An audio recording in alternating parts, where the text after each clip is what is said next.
I still remember the first time I felt it, the icy chill in the air whenever I walked into his parents' house. It wasn't just the cold looks or the way his mother barely glanced at me. No, it was more than that, a suffocating heaviness, like I didn't belong, like I was an unwelcome guest in their lives. At first I tried to ignore it. You know that feeling when you're so in love, you convince yourself that everyone else will just see how happy you make each other? I thought I could win them over. Maybe if I was polite enough, accommodating enough, they'd come around. Spoiler alert, they didn't. It started small little digs about my cooking, my job, even the way I dressed. "Oh, you work from home. That must be nice. Some of us have real jobs," his mom would say, sipping her wine with that tight, condescending smile. His dad would grunt in agreement, not even bothering to look up from his phone. The worst part, my fiancé Kevin never defended me. Not once. He'd just laugh it off like it was all a joke. "That's just how they are," he'd whisper, squeezing my hand. "Don't take it so personally." I wanted to believe him. I wanted to think it was just a matter of time, but every visit felt like another test I was failing. They treated me like a temporary inconvenience, a phase their son was going through, something that would pass once he came to his senses. One evening, his sister Laura invited us over for dinner. I was hopeful. Laura had always been the kindest of them, the one who at least made small talk and asked about my day. But that night was different. It was like they'd all agreed to pretend I didn't exist. Every question directed only at Kevin, every story retold as if I wasn't sitting right there. Halfway through dinner, Laura leaned in loud enough for everyone to hear and said, "So Kevin, are you sure you want to go through with this wedding? I mean, you're still so young. There's plenty of time to find the right person." The right person. As if I wasn't literally sitting beside him wearing his engagement ring. My heart pounded so hard I thought they could hear it. Kevin just laughed, brushing it off as if it was a silly joke. I forced a smile, my cheeks burning. On the way home, I tried to bring it up. "Did you hear what Laura said? She basically called me the wrong person." Kevin shrugged. "You're overthinking it. She didn't mean it like that, but I knew she did. They all did." After that, things just got worse. They'd plan family events without inviting me, and when Kevin would ask why, his mom would just say, "Oh, we didn't think she'd be interested. It's more of a family thing," as if I wasn't already part of the family or wasn't supposed to be. Then came the night I couldn't ignore it anymore. We were at a family barbecue and Kevin's mom decided to make a toast. She raised her glass, her eyes glinting in the firelight. To Kevin, she began, her voice sweet and poisonous at the same time. "Our brilliant, successful son. We can't wait for the day you find someone who truly deserves you." The air left my lungs. I couldn't breathe. I looked at Kevin, waiting for him to say something, anything. But he just looked down at his plate, pretending not to hear. I felt something snap inside me, like a rope pulled too tight for too long. I excused myself, pretending I needed some fresh air. Outside, I leaned against the fence, my hands shaking. It wasn't just about his family anymore, it was about Kevin. His silence, his inability to stand up for me. How many times had he let them cut me down without ever once defending me? As I stood there in the dark, the reality hit me like a wave. I wasn't just marrying Kevin, I was marrying his whole family. A family that saw me as less than as unworthy, a family that would never welcome me no matter how much I tried. And Kevin would never change. A rustle behind me made me turn. It was Laura. She looked at me with a hint of pity. "You should know," she said, almost whispering, "Mom and Dad have been setting Kevin up with someone else. They think she's a better match." My stomach twisted, a nauseating wave of betrayal crashing over me. What? I choked out. "Some family friend's daughter. They've been pushing Kevin to break it off with you for months. I thought you should know." The world felt like it was spinning. I forced myself to stay upright, to not crumble right there. "Why are you telling me this?" She shrugged a little too casually. "Because you deserve to know. And maybe because I'm tired of pretending Mom's right about everything." I didn't go back to the barbecue. I just drove home numb. Kevin's laughter still echoing in my ears. He didn't even notice I was gone until 2 hours later, when he called, acting like I'd overreacted, like I'd embarrassed him. That night, as I lay in bed staring at the ceiling, something shifted inside me. I was done waiting for Kevin to grow a backbone. I was done playing nice with people who made me feel so small. I'd spent so long trying to be part of his family, trying to make them see me. But I saw myself clearly now, and I wasn't about to let them break me. The days that followed felt like I was living in a fog, each moment blurring into the next. Kevin called, of course, multiple times. His messages piled up, ranging from annoyed to apologetic. I ignored most of them, letting my phone vibrate uselessly on the kitchen counter. I needed space to think, to figure out what my next move would be. The thing is, when you've been gaslit for long enough, you start to question everything. Was I overreacting? Was I being too sensitive? Maybe it really was just a joke, just his family's twisted version of humor. But Laura's words kept playing in my mind, each repetition sharpening the blade of betrayal. Finally, I called Kevin back. I kept my voice steady, my tone light, as if I hadn't spent the past few days spiraling into a pit of doubt and anger. "Hey," I said when he picked up, "we should talk." His relief was palpable, like he'd been holding his breath for days. "Finally. I've been worried sick. You just disappeared that night. What happened?" "What happened?" I wanted to scream. "What happened is that your family has been actively plotting to replace me, and you've done nothing about it." But instead, I forced a laugh. "Yeah, sorry, I just needed some time to think. Can we meet tonight?" When we met up at our usual restaurant, he looked genuinely relieved, reaching for my hand across the table. I let him take it, studying his face, searching for any flicker of guilt, of shame. But all I saw was the same boyish grin I'd fallen for years ago, the same man who had once promised me the world. "I was worried I'd lost you," he said, squeezing my hand. For a split second, I almost felt sorry for him. Almost. But then I remembered Laura's words, the venom in his mother's toast, the way his father never even looked at me. "Kevin," I said, leaning in, lowering my voice, "do you love me?" He blinked, startled by the sudden seriousness. "Of course I do. You know that. Then why does your family treat me like garbage?" His hand tensed around mine, his jaw tightening. "Not this again," he muttered, pulling his hand back. "Why can't you just let it go? They're just protective. They want the best for me." I felt my heart harden, "and I'm not the best for you." He ran a hand through his hair, avoiding my eyes. "You know that's not what I mean. They have high expectations. It's not personal." "Not personal," I repeated, my voice dangerously calm. "Your sister basically told me they've been trying to set you up with someone else, that they've been pushing you to break up with me for months. How is that not personal?" His face drained of color, and for the first time I saw the crack in his facade. He looked down at his drink, the ice clinking softly against the glass. "Laura told you that?" He whispered, more to himself than to me. I leaned back, crossing my arms. "Yeah, she did. So is it true?" He hesitated, his fingers tightening around his glass until his knuckles turned white. "It's complicated." There it was. The word that kills relationships faster than infidelity, faster than betrayal. Complicated. I felt a wave of cold rage wash over me, so powerful I had to grip the edge of the table to keep my hands from shaking. "Explain it to me then. Make me understand why your family feels the need to sabotage our relationship." Kevin's eyes darted around the restaurant, his discomfort growing by the second. "It's not like that. They think we come from different worlds, that you're not, the right fit for me." I almost laughed out loud. The right fit. As if I was some ill-fitting jacket he'd accidentally put on. "So what?" I leaned in, my voice sharp and low. "They're worried I'll embarrass you at the country club, that I won't fit into their little circle of wealth and privilege." He said nothing, his silence louder than any confession. I pushed back from the table, my chair scraping against the floor. "You know what, Kevin? I think they're right." His head snapped up, panic flashing in his eyes. "Wait, what?" "I'm not the right fit for your family," I said, my voice steady, each word slicing through the air between us. "I deserve better than this. Better than you." I grabbed my purse, my heart thundering in my chest, and turned to leave. He reached for my arm, but I stepped back, his fingers grasping at empty air. "Wait," he said, his voice cracking. "Please, don't do this. We can work it out." I looked at him. Really looked at him for what felt like the first time in years. The boy I had loved, the man I had planned to marry, reduced to a nervous, stammering shell. And in that moment, I felt nothing but relief. "No, Kevin," I whispered, my voice breaking just enough to twist the knife. "We really can't." And with that, I turned on my heel, ignoring the stares from the other diners as I walked out, the cool night air hitting my flushed face like a splash of ice water. I didn't look back. The drive home felt surreal, like I was floating above myself, watching my life unravel from a distance. I should have been devastated, shattered even, but instead a strange calm settled over me. It was the kind of clarity that comes when you finally see the cracks in a facade you've been trying so hard to ignore. When I reached my apartment, I tossed my purse on the couch and sank into the cushions, my engagement ring catching the light as I rubbed my temples.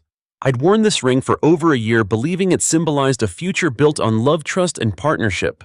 Now it felt like a shackle, a cruel joke. I needed to clear my head to see the situation for what it really was. I grabbed my laptop, the screen glowing softly in the dimly lit room, and opened a fresh document. List of lies I've been living with. That Kevin truly loved me. That his family's approval didn't matter. That his silence was just him being non-confrontational. That I'd ever be accepted into their world. I stared at the list, my fingers trembling over the keyboard. There it was in black and white, the bitter truth I had been refusing to accept. I deserved better. I deserved more than a man who let his family trample my dignity. The next morning, I woke up with a sense of purpose I hadn't felt in years. I brewed a strong cup of coffee, the aroma cutting through the fog in my mind, and sat down at my kitchen table. I needed to know exactly what I was up against. I started digging through old messages, social media posts, even the conversations I'd had with Kevin's family over the years. Patterns began to emerge, a sinister thread weaving its way through every interaction. His mother's offhand comments about good breeding, his father's pointed questions about my career, even Laura's forced smiles. All of it pointed to a single ugly truth. They had never intended to welcome me into their family. I was an outsider, a placeholder, someone to keep Kevin entertained until they found someone more suitable. I scrolled through Kevin's Facebook page, my heart pounding as I clicked through photos from the past few months. There it was, a picture of him at a charity gala I hadn't been invited to, his arm casually draped around a blonde woman in a sleek black dress. My stomach twisted. Her face looked vaguely familiar. I quickly searched her name, Madison Clark, and felt my blood run cold as her profile popped up. She was exactly the kind of woman his parents would approve of, wealthy, connected, the kind of girl whose family had their name etched into the marble walls of country clubs. And to make it worse, she and Kevin had been liking each other's posts for months. I dug deeper, my fingers moving faster as I pieced together their digital breadcrumbs. Mutual friends tagged photos, flirty comments. It all painted a clear picture. Kevin's family had been pushing him toward her for months, possibly even before our engagement. My hands shook as I scrolled through the comments on one of her recent posts, a picture of her at the same barbecue where Kevin's mother had made that cruel toast. Madison Clark. Love spending time with family. Grateful for nights like these. There, just below her caption, was a comment from Kevin's mother. Caroline Michaels. Always a pleasure to see you, sweetheart. You're practically part of the family already. I nearly dropped my laptop. My heart pounded so loudly I could barely hear my own thoughts. This was no accident, no innocent coincidence. They had been planning this, grooming Madison as Kevin's future wife, while I sat there like an idiot smiling through their thinly veiled insults. I slammed my laptop shut, my breath coming in short, furious bursts. They wanted to replace me. They wanted to push me out of their perfect little world. Fine, but I wasn't just going to walk away quietly. I stood up, pacing my small living room, my mind racing.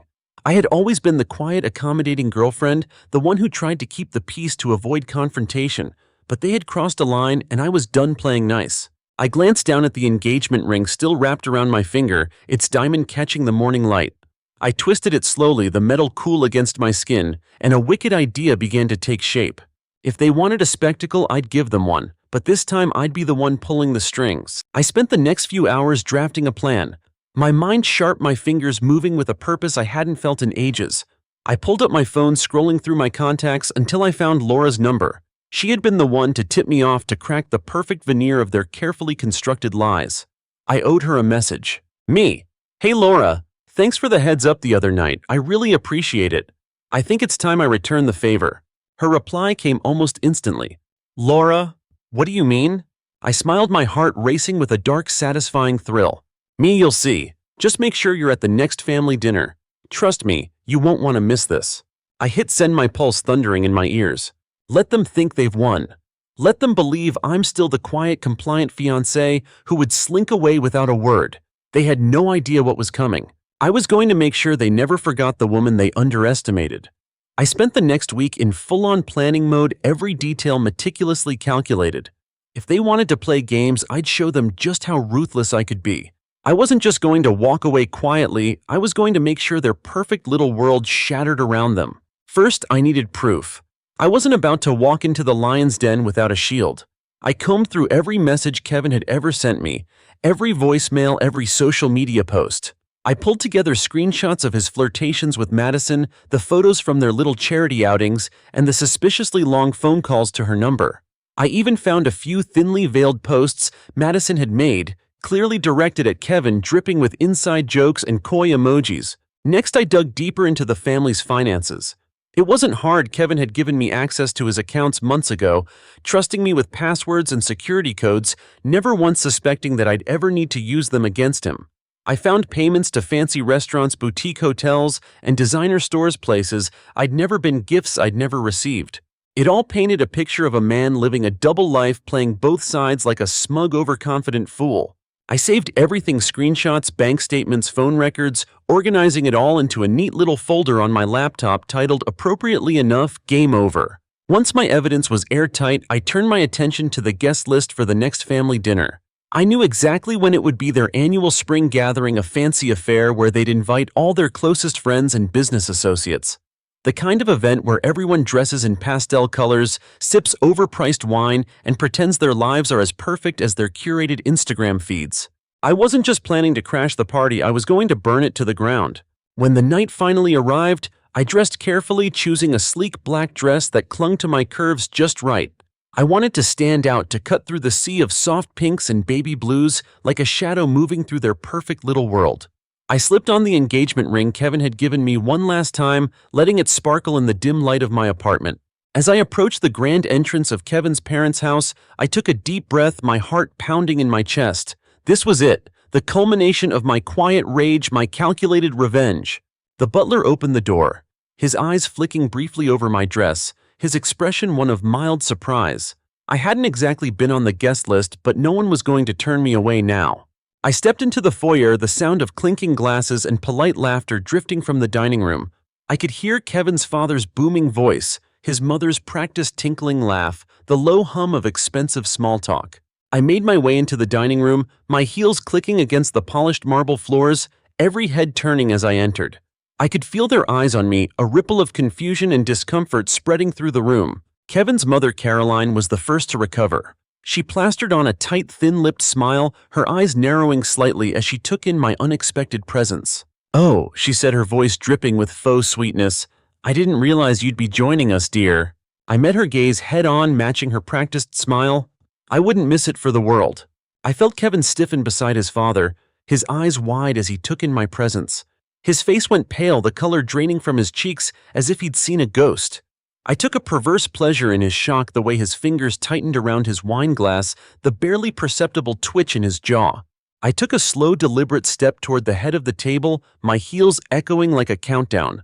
I set my clutch down on the polished wood, the sound sharp and final, and leaned in slightly, letting my gaze sweep over their bewildered faces. "I have a little announcement," I said, my voice cutting through the room like a blade. "I just wanted to thank you all for the warm welcome you've given me over the years."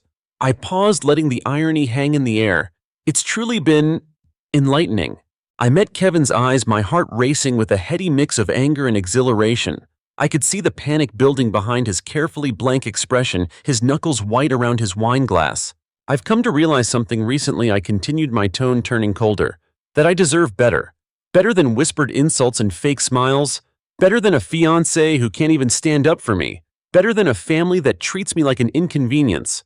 I felt the air in the room grow heavier, the tension coiling tighter with every word. Kevin's mother opened her mouth to speak, but I held up a hand, silencing her with a single look. "But I didn't come here just to say goodbye," I added, letting my smile sharpen. "I came to share a little gift." I reached into my clutch, pulling out my phone, and tapped the screen to bring up the Game Over folder.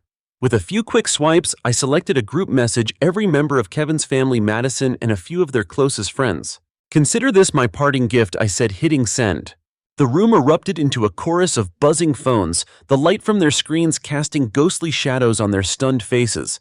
Kevin fumbled for his phone, his eyes widening as he scrolled through the barrage of screenshots and bank statements, the damning evidence of his double life laid out in unforgiving detail. His mother gasped, her hand flying to her chest, her wine glass slipping from her fingers and shattering against the marble floor. His father's face turned an alarming shade of purple, his jaw working soundlessly as he processed the betrayal unfolding before him. I stepped back, watching the chaos I had unleashed with a cold, satisfied smile. "Thank you for showing me who you really are," I said, my voice cutting through their shock like a final decisive blow. "I'll see myself out." And with that, I turned on my heel and walked out of their perfect, polished life, my heart lighter than it had felt in years. I didn't look back. I didn't stop walking until I reached my car, the cold night air stinging my flushed cheeks. My heart raced, my pulse a chaotic drumbeat in my ears. I fumbled with my keys, my hands shaking as the adrenaline crashed through me. As I slid into the driver's seat, I let out a breath I hadn't realized I'd been holding. For the first time in what felt like forever, I felt free, unburdened, like I had finally shed the dead weight of their expectations, their snide comments, their suffocating disapproval. I took a moment to compose myself, gripping the steering wheel as I replayed the scene I had just walked away from. The shock, the shattered wine glass, the stunned silence. I could still see their faces frozen in a perfect tableau of betrayal and disbelief. And Kevin, God, the look on his face had been priceless. His carefully constructed facade, the polished, perfect image he had worked so hard to maintain, shattered in an instant. I almost felt sorry for him. Almost. As I pulled out of their long, winding driveway, my phone buzzed. I glanced down at the screen. It was Laura. "Laura, what did you just do?" I smiled, the corners of my mouth pulling up in a grin that felt foreign but satisfying. I hit the voice button, not trusting my hands to stay steady enough to text me what needed to be done. I tossed my phone onto the passenger seat and drove into the night, the quiet hum of the engine soothing my frayed nerves. I didn't go straight home. Instead, I found myself pulling into the parking lot of my favorite coffee shop, a small cozy place that had always felt like a second home. The barista, a sweet girl with a nose ring and half a dozen tattoos, smiled as I walked in. "Rough night?" she asked, sliding my usual order across the counter without me having to say a word. I let out a dry laugh. "You have no idea." I took my coffee to a corner booth, the soft glow of the Edison bulbs casting warm shadows against the brick walls. I pulled out my phone, my thumb hovering over Kevin's contact. For a split second, I considered calling him, giving him a chance to explain, to apologize, to beg. But then I remembered the cold, empty way he had looked at me at the dinner table, the way he had just sat there as his family ripped me apart, and my resolve hardened. Instead, I blocked his number, my chest tightening as the screen confirmed the action. It felt final, like slamming a door shut on a chapter of my life I had been too afraid to close. I scrolled through my social media, my heart clenching as I came across old photos of us smiling at the beach, laughing at some inside joke, his arm wrapped tightly around my shoulders. For a moment, I felt the familiar ache of loss, the sting of what could have been. But then I remembered Madison's face, the smug way his mother had smiled at her, the way Kevin had lied to me for months. I took a deep breath, letting the bitter memories wash over me, then hit delete on the entire album. I sipped my coffee, staring out the rain-streaked window, my mind racing through the fallout that was surely unfolding at Kevin's parents' house. I pictured his father fuming, his mother clutching her pearls, Laura half smirking behind her wine glass. My phone buzzed again, and this time it was a message from an unknown number. I hesitated, my thumb hovering over the notification. "Unknown number. I hope you're happy. You just destroyed our family." I snorted, my fingers tightening around the warm coffee cup. I knew exactly who it was, Kevin using a different number to reach me. I took a deep breath, then typed out a single cutting response. "Me, your family was already broken. I just finally told the truth." I hit send and blocked the number without another thought, setting my phone down with a satisfying clink. As I sat there, the caffeine slowly settling my nerves, I felt a strange sense of calm. For the first time in years, I wasn't worried about what someone else thought of me, wasn't bending over backward to fit into someone else's life. I was free. And as I watched the rain streak down the windows, the city lights blurring into a kaleidoscope of reds and blues, I felt something I hadn't felt in a long time: hope. I knew the days ahead wouldn't be easy. The fallout from my little performance would be messy, painful even. But I also knew I had done the right thing. I finished my coffee, the last bitter sip grounding me in the present, and stood up, slinging my purse over my shoulder. As I walked out into the cool, damp night, I felt a weight lift from my shoulders. I had burned a bridge tonight, but in doing so, I had finally found my way back to myself. And I had no intention of looking back. Story 2. I didn't expect fireworks at my 10-year high school reunion. I expected small talk, awkward hugs, and cheap wine. I definitely didn't expect my sister to turn the night into her own personal roast, and I was the main course. She strutted into the ballroom like she owned the place. Tall heels, gold dress, fake laugh, real drama.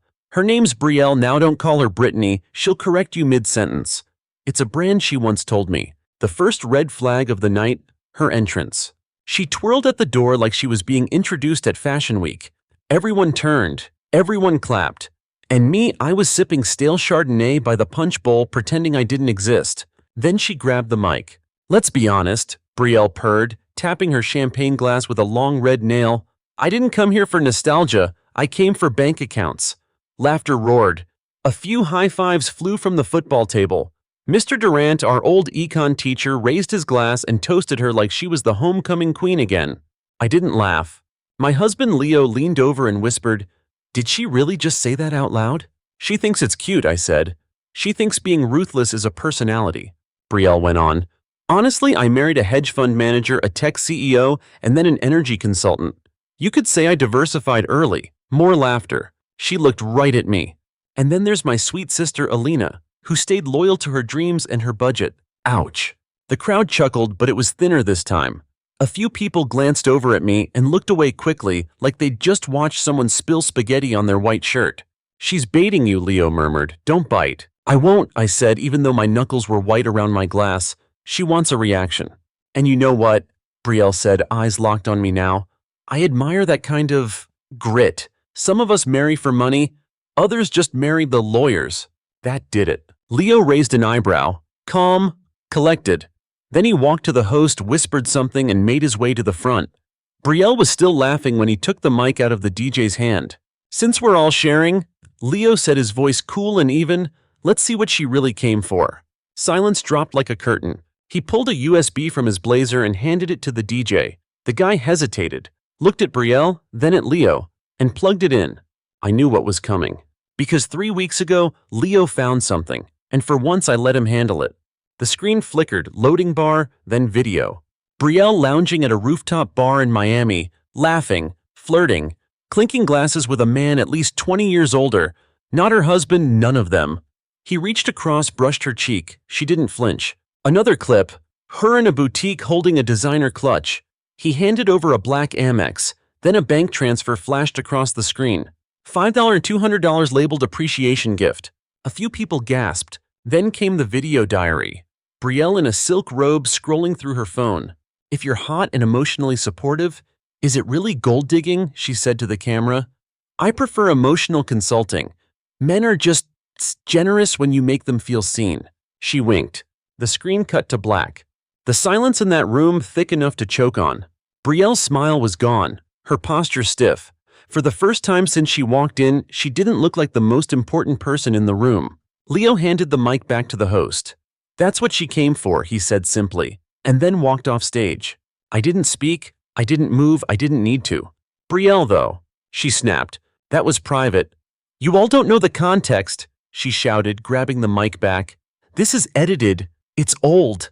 I was being sarcastic. No one laughed. She turned to me, eyes wild. "You're behind this," she hissed. "You've always been jealous. You never had what I had, charm, attention, love." "You're still mic'd," I said quietly. A ripple of murmurs rolled through the crowd. Brielle dropped the mic. Literally, it clanged against the floor and screeched. She stormed toward me, fury pouring off her in waves. "You're pathetic," she spat. "You think marrying a boring lawyer makes you better than me?" Leo stepped slightly in front of me, but I raised a hand. "I think not defrauding your own family makes me better than you," I said. She froze. You could feel the shift. Now all eyes were on me. "Want to tell them what last year's emergency was for?" I asked. "The one I wired you $4,000 for." She blinked. "It wasn't rent," I said. "It was a down payment for your weekend trip to Tulum. Remember the one you tagged me in by accident?" Someone in the crowd snorted. "But that's not the worst of it." I continued, reaching into my purse. "You used my name to open a credit card." Gasps. Actual audible gasps. I held up the fraud report, bank letterhead signature and all. "You used my name, my social, maxed it out, never told me, never paid it back." "Alina, please," she said, voice trembling now. "We're family." "You should have remembered that before you turned me into your personal ATM," I replied. For the first time in her life, Brielle looked small, unprotected, exposed. She ran, literally grabbed her bag and sprinted out of the ballroom, heels clicking like a metronome on crack. Nobody followed. Not our old classmates. Not even our parents. And as I stood there breathing in that stunned silence, I realized something. I wasn't angry anymore. I wasn't bitter. I was finally free. After Brielle stormed out, the room didn't resume like nothing had happened. Nobody hit play on the music. No one refilled drinks. It was like everyone had been watching a Netflix drama in real time and the screen just went dark. People stared at me, some with pity, others with admiration. But for the first time in years, nobody looked at me like I was invisible. My old classmate Nora walked over and whispered, "That was wild." I had no idea. I just nodded, me either, until recently. Leo slipped his arm around my waist, ready to go. I think I've done enough public service for one night, I muttered. We left quietly. No victory lap, no mic drop, just me finally stepping out of my sister's shadow and into something that felt like my own name. The next morning, I woke up to a phone vibrating nonstop. 10 missed calls, 24 texts, one from my mother in all caps. What did you do to your sister? That was the moment I knew she hadn't changed. My mom, I mean. Because I didn't do anything to Brielle. I exposed what she did to me. Still, I took a deep breath and opened the message. That was cruel. You humiliated her in front of everyone. She's devastated. People are talking. Do you really hate her that much? I didn't reply. I didn't owe her a defense speech. But if she wanted an answer, no, I didn't hate Brielle. I just finally stopped letting her steal pieces of my life and call it love. The messages kept coming. From Aunt Lila, from our cousin Tyler, even from an old family friend who hadn't texted me since 2012. Apparently the reunion video had gone viral. One of the classmates, bless their chronically online soul, uploaded the whole thing to TikTok with the caption, "She came for clout but got court evidence, instead had reunion revenge." Over 3 million views in under 24 hours. I tried to ignore it. Really I did, but curiosity won. I scrolled. The comments, ruthless. This is giving courtroom meets Real Housewives, and I'm here for it. The sisters' meltdown cinema. She finessed everyone and then got finessed by karma. We love to see it. Alina, if you see this queen behavior, me, imagine that. 3 days later, my inbox pinged. Subject fraud account dispute, urgent action required. I opened it, heart sinking. The bank had confirmed it. The account Brielle opened in my name wasn't just suspicious, it was illegal. They'd started an official investigation. She might face charges. And I was officially the victim, not the overreacting sister, not the dramatic one, not the killjoy who didn't get the joke, just a woman who had finally drawn a line. Leo sat beside me at the kitchen table as I stared at the email. You okay? He asked softly. I don't know, I said. I thought I'd feel satisfied. And I mostly just feel hollow. Because you're used to carrying it all, he said. Now that it's not on your shoulders, your body doesn't know what to do. I blinked. That might have been the most accurate thing anyone's ever said to me. That weekend, my parents called again. I let it ring. Then Mom texted, "She won't come out of her room. She's crying nonstop. You broke her spirit." I stared at it for a long time. Then I typed back, "You let her break me for years in silence. Why is this different?" No reply. Typical. The truth is, they were only upset now because it was public. When it was private, when she drained my savings, faked emergencies, used my name to open lines of credit, they told me to be the bigger person, to keep the peace, to understand that Brielle's just wired differently. But now they wanted me to fix what I didn't break. No thanks. Meanwhile, Brielle had gone full ghost. She deleted her Instagram, vanished from Facebook, shut down her LinkedIn. Probably smart. A few classmates messaged me. I always thought she was extra, but damn, can't believe I used to admire her confidence. Now I just see manipulation. One even wrote, "Thank you for saying what so many of us were too scared to. That wasn't just your story, that was all of ours." It hit me in the gut. For so long, I thought I was the only one holding the weight. Turns out Brielle had been stepping on a lot of people. I just happened to be the one who finally said enough. A week passed, then came the final twist. I got a call from Owen. Owen as in Brielle's third ex-husband. Yes, really. He found my number through Leo's firm and left a voicemail. "Hey Alina, this is probably weird, but I saw the video, and I just want to say thank you. I always knew something was off, but I thought I was crazy. You confirmed what I couldn't prove. You probably saved more people than you know." Then he said something that stunned me. Also, she used my credit cards too, without permission. I'm pressing charges. I'm done letting her spin out unchecked. I sat there, phone in hand, speechless. It was bigger than me. It always had been. One morning, I caught myself smiling in the mirror. Not a smug smile, not a look what I did kind of grin. Just calm. There were no unread Venmo requests, no guilt-tripping texts, no mental gymnastics to justify why I was wiring money to someone who called me frigid when I didn't jump to help her buy new shoes. Peace felt weird, like stepping into a room where someone finally turned the blaring music off. Leo came up behind me and kissed the side of my face. "You seem different," he said. "I think I am," I whispered. "I'm not the backup plan anymore. I'm not the ATM. I'm not the emotional punching bag. He smiled. You're just Alina. And maybe for the first time ever that felt like enough. I won't pretend everything was perfect. There were still days when I replayed old arguments in my head, when I wondered if I'd gone too far. But then I remembered all the times she didn't even say thank you. The nights I cried after seeing my bank account drop because she had an emergency. The way our parents looked at me like a faucet instead of a daughter. So no, I didn't go too far. I finally went far enough, and maybe Brielle would grow from this. Maybe she wouldn't. But I wasn't going to sit around and wait to find out. 2 weeks after the reunion, I got a text from my dad. Dinner this Friday, just talk. No drama. It was almost funny. The same man who once told me to stop being so sensitive when Brielle called me boring over Thanksgiving stuffing now wanted to talk. No drama. Too late. Still, I stared at the message longer than I'd like to admit. Old habits die hard, especially the one where I try to fix things I didn't break. But I didn't respond, and for once my silence was louder than their excuses. Brielle, on the other hand, was anything but quiet. I didn't see it myself, but apparently she tried to revive her influencer life with a rebranded Instagram. New handle @SoulResetBrie.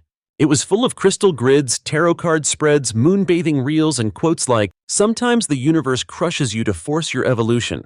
Interesting take considering the universe in question was just her own reflection finally catching up.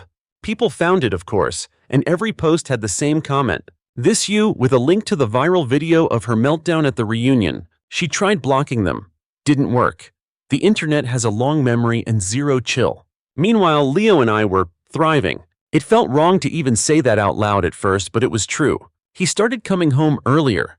I started laughing more. We both slept better. Freedom was quiet, but it was golden. We took a weekend trip to Asheville, just the two of us, no phones, no headlines. We hiked, drank wine, talked about everything except my sister. When we got back, I found a letter in our mailbox, real paper, actual handwriting, from Brielle. Inside was a single page. You win. I'm broke, humiliated, and hated. I hope you're happy. I hope exposing me gave you the peace you couldn't find in your own life. Just remember, you're not innocent either. You were always waiting to be the hero. No apology, no accountability, just venom wrapped in victimhood. I didn't reply. Not because I didn't have words, I had plenty, but because she wouldn't hear them anyway. People like Brielle don't listen to heal. They listen to reload. But the fallout didn't stop with social media and family dinners.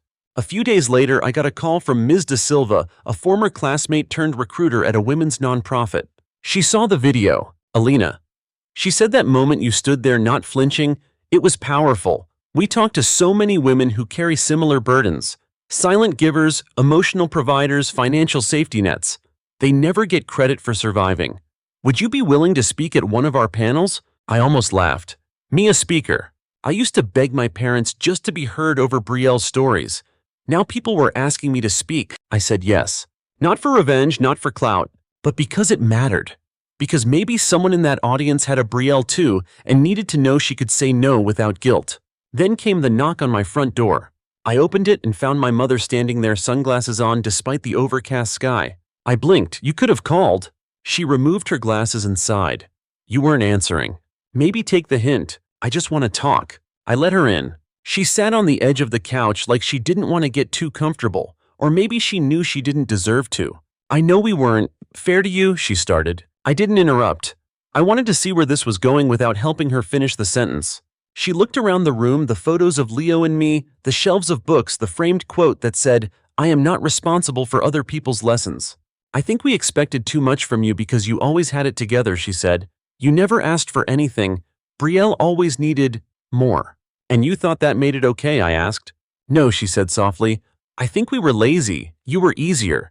And we let her become the loud one, the messy one, because we didn't want to fight her. So you gave me the silent burden instead. She flinched. I let that silence sit. I'm not here to ask you to forgive her, she said finally, but I want to say I see it now. All of it. That almost undid me. Almost. But I'd lived too long in the gap between almost and never. So I just nodded. Thank you for saying that, I said, but I don't need you to fix it. I just need you to stop asking me to carry it. Tears welled in her eyes, but she didn't cry. She just stood up and said, I'll let myself out. Brielle's situation kept getting worse. Apparently, she'd been renting a luxury condo with money from one of her clients. When he saw the video, lease ended. Cards canceled. Her latest venture, a healing retreat in Sedona, never launched. No backers, too much heat. She ended up back at our parents' house, again. This time, though, things were different. My dad called a week into her stay. She doesn't do anything, he muttered. She stays in bed, orders delivery, cries on and off. She's not a kid, I said. I know, but we don't know what to do. You raised her to believe consequences were optional, I replied. Now you're meeting the result. He sighed. You sound different. I am, I said. I finally stopped auditioning for your approval. A month later, I walked past my old high school and saw a poster for the alumni newsletter. On the cover, me. Apparently someone submitted a nomination after the reunion debacle. Financial consultant and advocate for women's autonomy, Alina Voss. I laughed so hard I nearly dropped my coffee. 10 years ago, I was the footnote to my sister's glitter. Now I was front page. Life, huh? I don't know what Brielle's doing now. Last I heard, she was applying to a wellness center not as a client, as staff. The irony is exhausting. We haven't spoken since her letter. And honestly, that's a gift. People still ask if I'd ever forgive her, if I'd ever let her back in. Here's what I tell them. Forgiveness doesn't mean reinstalling someone into your life. It just means removing their power to keep hurting you. And Brielle. She used up every lifeline I ever threw her. So no, I don't hate her. I just finally love myself more. 2 months after the reunion, the world moved on. Mostly. The video stopped trending. The reposts slowed down. Comments faded into the digital abyss. But the impact, still rippling quietly through my life like heat waves off a summer road. I wasn't the same. And not in the cliche, stronger than before kind of way. More like hollowed out in the best way. All the weight I used to carry, the guilt, the pressure, the expectation to keep everyone afloat, it was gone. And in its place, space. Room to breathe. To think without checking my phone for financial SOS texts from my sister. To say no without feeling like I'd committed emotional murder. Room to just be. One Friday morning, I got a package from my parents' address. No note, just a small cardboard box. Inside, my old journal from college. The one I thought I'd lost when I moved out 10 years ago. It was thick with folded pages, scribbled rants, and sticky tabs. I flipped through it slowly, heart aching with memory. So many entries started with the same phrase. I don't want to be mean, but... Every time I had tried to express a boundary, I softened it. Made it palatable. Less threatening, less selfish. One entry read, Brielle borrowed $500 again. Said she'd pay me back by Friday. It's Monday. I don't want to nag. I don't want her to think I don't trust her. Another. She told her friends I'm frugal, that I don't have taste. Maybe she's right, but it still stings. I smiled anyway. I sat on the floor, journal open on my lap, and cried for that version of me. Not out of pity, out of gratitude. Because she kept going even when she wasn't seen. Even when she was called dramatic, boring, overreactive, stingy, resentful. She was none of those things. She was just tired of being used and told to be grateful for it. The final straw didn't break me. It sharpened me. And the best part, I didn't have to do anything explosive to feel powerful. No more revenge plots, no public speeches, just detachment. Not the cold kind, the calm kind, where you stop checking the door because you're not waiting for anyone to come back. Leo and I celebrated our anniversary in a tiny cabin on the lake. We built a fire, played board games, made pasta from scratch even though neither of us had any business kneading dough, and we laughed. Not the polite kind, the kind that shakes your ribs. At one point, I told him I feel like I'm meeting myself for the first time. He smiled. I've known her for a while. Took you long enough. He meant it kindly. And he was right. I'd spent years being someone else's safety net, being good, being small enough that no one would accuse me of outshining Brielle. But that night, wrapped in a flannel blanket and sipping tea with someone who loved me without conditions, I realized something. I didn't want revenge. I wanted relief, and I got it. About a month later, I got one final text from Brielle. Short, no punctuation, no emojis. I heard you're speaking at some women's event. Wow, you really made me the villain, huh? I stared at it for a full minute. Then I blocked her. Not in rage, not to punish, just to end the loop. Because she never apologized. She never took responsibility. She never once said, I'm sorry I used you. And I finally understood that I didn't need her to. Forgiveness, I'd learned, isn't about waiting for the person who hurt you to suddenly become self-aware. It's about deciding their chaos doesn't get to keep renting space in your mind. The women's panel came and went. I spoke on stage for the first time in my life. My hands shook. My voice wavered at first. But I told the truth. Not just about what happened, But how long I let it happen. How often I said yes when I wanted to scream no. How deeply we sometimes bury our boundaries just to be seen as easy to love. And the response, unreal. Women came up afterward with tear-streaked cheeks. Some hugged me like I had just unlocked something for them. One whispered, "I've been bailing out my brother for 10 years. I thought I was just being kind, but I've been bleeding myself dry." Another said, "My daughter's watching me. I don't want her to think love means silence." Those words stayed with me, still do, because this wasn't just about Brielle. It was about all the quiet givers, the default fixers, the dependable daughters who get overlooked because they never fall apart loudly enough to demand attention. A few weeks later, I ran into Rachel, a classmate Brielle used to mock relentlessly. We met by accident at a bookstore downtown. She recognized me first. "Hey, Alina, right?" I turned, smiled. "Wow. Hi, it's been forever." She laughed. "Not long enough for some people, right?" We talked over coffee. She told me how after the reunion she finally confronted her family about the way they dismissed her. I figured, she said, if you could take back your narrative in front of 100 people, I could handle one uncomfortable dinner. She reached across the table, took my hand. "Thank you." I didn't know what to say. No one had ever thanked me for simply being honest before. And here's the twist I never saw coming. The more distance I put between myself and Brielle, the more I bloomed. I got promoted. Not because I asked, but because I stopped downplaying myself. My finances flourished. I wasn't bleeding money on last-minute wire transfers or emotional blackmail disguised as emergencies. I reconnected with friends I'd been too drained to maintain. I read more, I slept better. And in the quiet moments, brushing my teeth, walking to work, listening to rain hit the windows, I didn't feel dread anymore. I felt light. The last time I saw Brielle, truly saw her, was at our parents' house briefly during a holiday drop-in. She barely looked up, just hovered in the doorway in a mismatched hoodie, eyes darting like a caged thing. We didn't speak. She left before dessert. And you know what? That was fine. I no longer craved a confrontation. Some stories don't need closure. They just need distance. People still ask what happened between us. I don't tell them the whole thing, just this: I loved someone who didn't know how to love me back. And I stopped sacrificing myself to make up the difference. It's enough. So if you're reading this, wondering if it's okay to stop giving when you're empty, wondering if it's okay to walk away when all you've ever known is staying, let me say it clearly. You don't owe anyone your exhaustion. You are not selfish for saving yourself. You are not cruel for drawing a line where someone else built a door they kept barging through. Sometimes healing isn't pretty.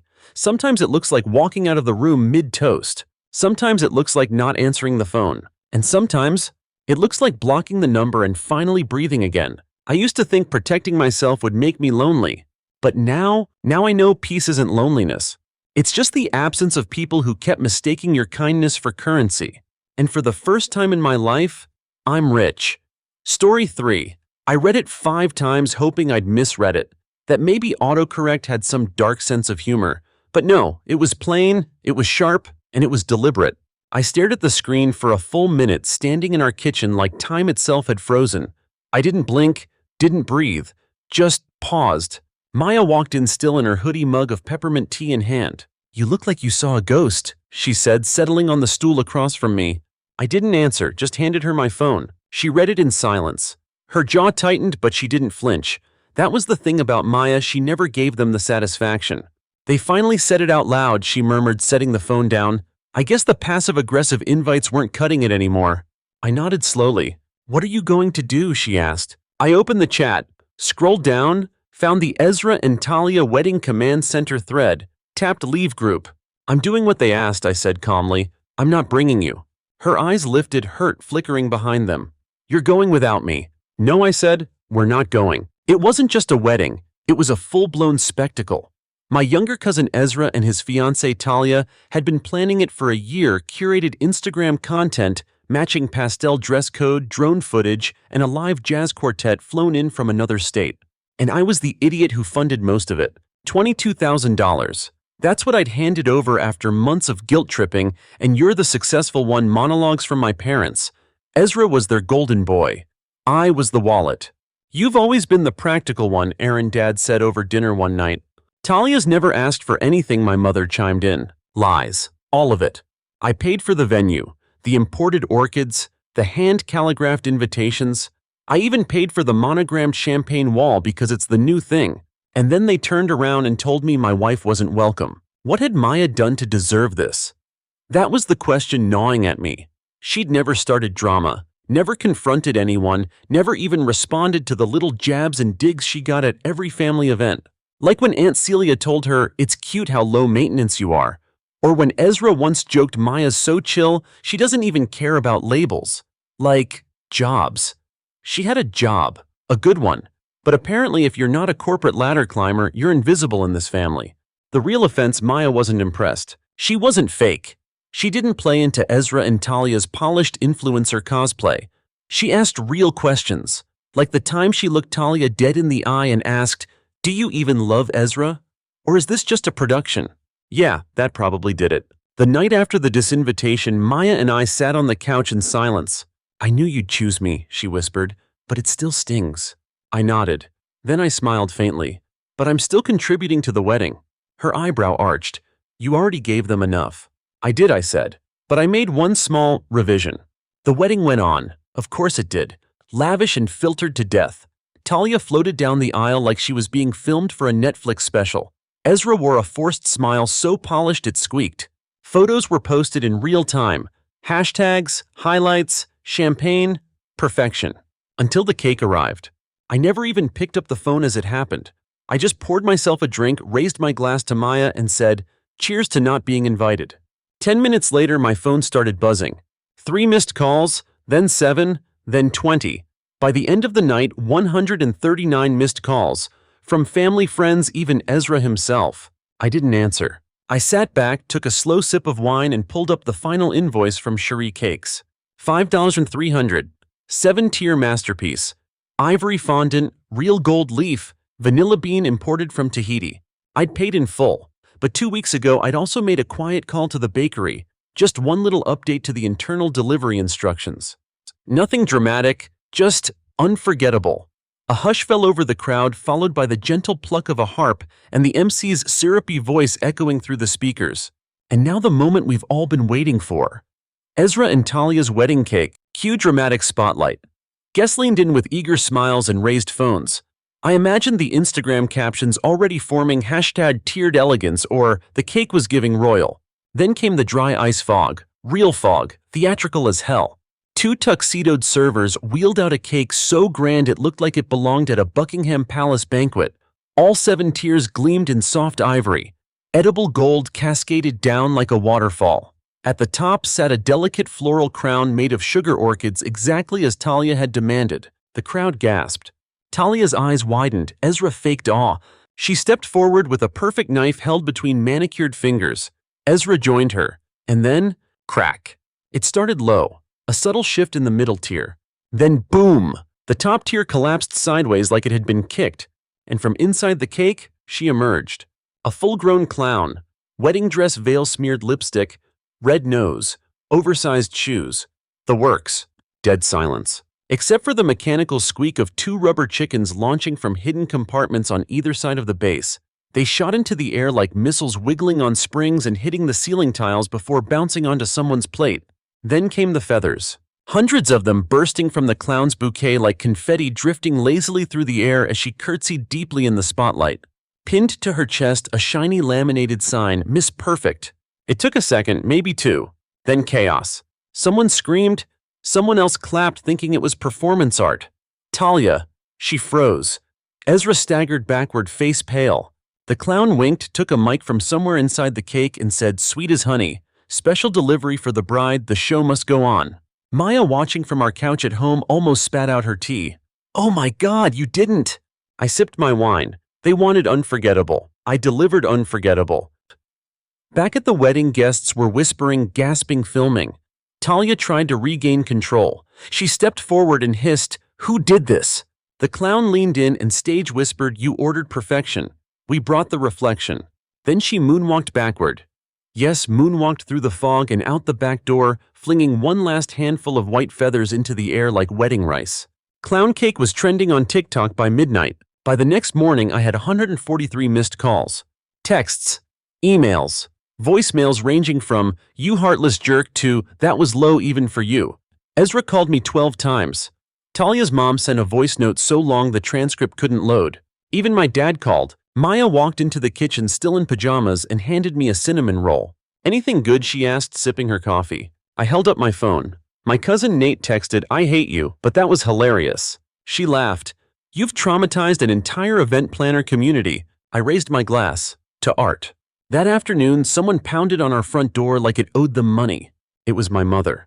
Hair in a frazzled bun, sunglasses indoors, lipstick smudged like she'd wiped tears too fast. My father stood behind her, hands in pockets, looking like he'd aged 10 years overnight. "We need to talk," she snapped, barging in. My dad followed with a soft, "Hey Aaron," like that would fix it. Maya stayed in the kitchen. Smart woman. My mom turned on me like a prosecutor. "You ruined your cousin's wedding." "No," I said calmly, "I paid for it." And I edited one small detail. She blinked. "That was you." I shrugged. "They told me not to bring Maya. I stayed home. But I didn't say I'd stay silent." She scoffed. "You're punishing the whole family over one message. One message that told me to abandon my wife." "You're being dramatic," she said. "It wasn't meant that way." I stared at her. "It was meant exactly that way. You just didn't think I'd finally draw a line." My father sighed. "Son, it was just a wedding." "No," I said, "it was the final straw." Here's what they didn't know. This wasn't about the cake. Not really. It was about years of being treated like a side character in my own family. The good son, the responsible one, the one who paid, who showed up, who stayed quiet while everyone else got to be messy and loud and selfish. When Ezra got fired from his job 2 years ago, I helped him redo his resume and hooked him up with a friend at a startup. He ghosted the interview and told people it was too corporate. When Talia wanted a last-minute upgrade to her bachelorette trip in Tulum, guess who Venmo'd the extra $800? They never thanked Maya, never acknowledged her as more than an accessory to me. And when she dared to ask real questions to challenge their performative bliss, they iced her out. She never complained. Not when my mom criticized her outfits. Not when Talia called her quirky like it was a disease. Not when Ezra said she wasn't bride material. But I remembered. I kept score. And when that message came, "Please come without your wife," I knew it was never just about the wedding. It was a test, and they failed. By Tuesday, the internet had crowned the clown. Clips from the wedding had gone viral. Someone had auto-tuned the phrase, "We brought the reflection," into a remix. It hit 100K streams overnight. A drag queen recreated the moment on TikTok with glitter feathers and labeled it Clown Cake Challenge. Ezra deactivated his Instagram. Talia tried to spin it as a performance art installation, but screenshots of her screaming, "Get her out," killed that angle. I didn't say a word publicly, but in private, I slept like a baby. Friday morning, Maya found a manila envelope on our doorstep. No return address, just for you in neat handwriting. Inside a USB drive, a single note attached. "You thought you were the only one she played." The envelope didn't come with flowers. It didn't need to. It came with evidence. Cold clinical digital truth. I plugged the USB into my laptop. Maya sat beside me, holding her breath like she was bracing for impact. One folder. Inside screenshots, text messages, bank transfers, and worst of all, voice memos. Every file was labeled with military precision. Jordan convos, Ezra duplicates, Talia voice notes. I clicked on the first voice memo. Talia's voice syrupy sweet, but with that unmistakable sharpness beneath. "You think I care about Ezra, babe, please? He's a brand, a necessary placeholder. Once the prenup clears, I'm out." Maya looked at me. Who's she talking to? I already knew. My stomach dropped before the next file even opened. Jordan, our cousin. The quiet one. The one who always helped carry chairs at reunions and never talked over anyone. The one Talia used to joke was invisible unless you need tech support. He wasn't invisible to Talia, apparently. He was option B, or maybe plan A if you believed her voice notes. They'd been seeing each other for 6 months. Secret meetings, money transfers, hotel stays under aliases, the whole cliché. One message from Talia to Jordan read, "The public wedding is just theater. Once I get the ring and the prenups signed, we go ghost. You and me, clean exit." Another, "Don't worry, babe. Ezra's a child. He won't see it coming." And Jordan, he believed her. Hook, line, and diamond-encrusted sinker. We sat there in silence. I felt like someone had dumped acid on my brain and then handed me a glass of wine and said, "Enjoy the show." Maya finally spoke. "Do we send this to Ezra?" I didn't answer immediately, because this wasn't just betrayal. This was infrastructure-level manipulation. Ezra had been used. Jordan had been played. And I was the original fool who funded the whole damn theater. I took a deep breath, then I smiled. No, I said. We deliver it personally. We found Ezra 2 days later. He wasn't at home. He wasn't at work.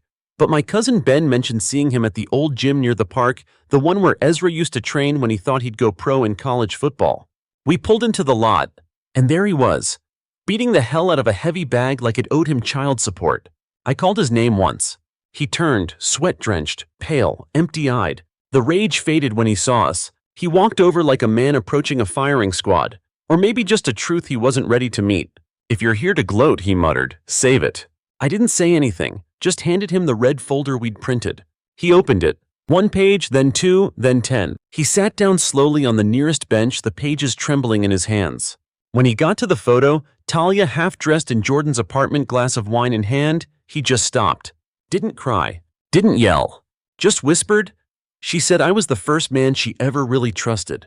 I sat next to him. She says that to whoever signs the check. He stayed there for a long time. Finally, he looked at me and said something I didn't expect. Thank you. I nodded and walked away.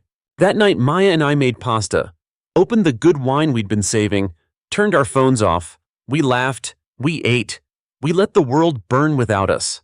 By morning, the clown cake had hit 4.2 million views. Someone auto-tuned the entire scene into a dance remix. The lyric, "You ordered perfection. We brought the reflection." It hit the viral charts. Spotify added it to their Drama Queen Energy playlist. Talia deleted her socials. Ezra locked his. Jordan ghosted everyone. But the internet never forgets. A few days later, I got an email from my parents. Whatever is going on between you and Ezra, you've gone too far. This has disgraced our family. I replied with one line. I didn't disgrace the family, I documented it. Then I hit block on all of them. A week passed. Then another letter arrived. Real mail this time. No return address. Inside a thank you card. But the handwriting, Talia's. It wasn't thanks. Not really. It was a confession. You were always better than me. That's why I hated you. You never needed validation. You just wanted peace, and we couldn't give it to you. You won. I hope it was worth it. I read it once, then again, then showed it to Maya. Is it an apology, she asked. No, I said. It's a eulogy, for her own image. I didn't reply. I framed the card, hung it in my office, not out of pride, out of memory. Because all of this started long before Ezra's wedding. It started with being the invisible backbone of a family that only noticed me when they needed help. The wallet, the problem solver, the quiet fixer. And it ended with a clown in a wedding dress telling the truth louder than I ever could. We booked flights to Portugal the next day. First real vacation in years. Just me, Maya, and a promise. No more saving people who wouldn't blink if we drowned. Portugal was quiet. Not the kind of quiet that feels empty, but the kind that hums in your bones. The ocean whispered instead of roared. Our hotel didn't have a front desk. It had a garden path and no clocks. Just silent salt air and sunlight spilling through white curtains. Maya called it the reset we didn't know we needed. I called it freedom. We walked every morning, held hands, took our time with coffee. We didn't check email. We didn't check in with anyone. No family group chats, no guilt, no be there for the team energy. Just the two of us, for once. One afternoon, we sat on the beach with wine in plastic cups and sandwiches wrapped in brown paper. Maya leaned against my shoulder, her sunglasses tilted just enough to show her eyes. Do you regret it? She asked. I knew what she meant. The cake, I said. She smiled. All of it. I thought about it. Not just the clown, not the messages, not the USB. I thought about everything, the years of unpaid emotional labor, the endless sacrifices, the 1,000 little moments I chose silence when I should have chosen myself. And then I said the truth. No. I regret how long I stayed quiet. Before we left, I wrote one more letter. Not to my parents, not to Ezra. To myself. It wasn't some poetic diary entry, just a list. A personal inventory of everything I gave, everything I lost, and everything I got back. Things I paid for. Wedding venue. Cake. Photographer. Flowers. Dignity. Things I reclaimed. Boundaries. My marriage. My self-respect. Time. Silence. I folded it in half, slipped it into my journal, and decided I'd never explain myself again to people who thought my kindness was currency. When we flew back home, life was still moving, but it felt different. Ezra sent me one final message. I'm out. Talia's staying with her mom. I'm selling the apartment. I didn't reply. I didn't need to. The story was over. And what came next wasn't mine to fix. A month later, Maya and I hosted a dinner. Just 6 people, no extended family, no apologies, just people who had stood by us during the chaos quietly without needing credit. Ben brought wine. Our friend Lila brought her ridiculous dessert with way too much lemon zest. We played records. We laughed. We talked about everything except the wedding. At the end of the night, Maya raised her glass. To chosen people, she said, clinking mine. And I added to no more clown energy in our lives. Everyone laughed. Even Maya choked a little. Later that night, I went into my office. The thank you card from Talia still hung on the wall, framed in thin black wood. I looked at it for a long time. You were always better than me. I used to think that was a dig. Now I saw it for what it really was, a confession. She wasn't angry at me. She was angry that I didn't need their approval the way she did. And the moment I stopped trying to earn it, I became the threat. Maya came in barefoot and quiet. She curled up on the chair beside me. You thinking about it again? She asked gently. Just closing the tab in my head, I said. Then I got up, took the framed card off the wall and slid it into a drawer, locked it. Not because I wanted to erase it, because it didn't need to be a centerpiece anymore.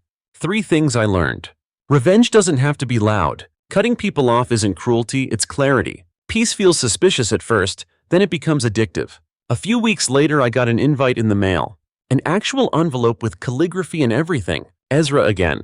A healing dinner, it said, to mend the family. I laughed so hard I nearly spilled my coffee. I didn't respond. I didn't even open the RSVP.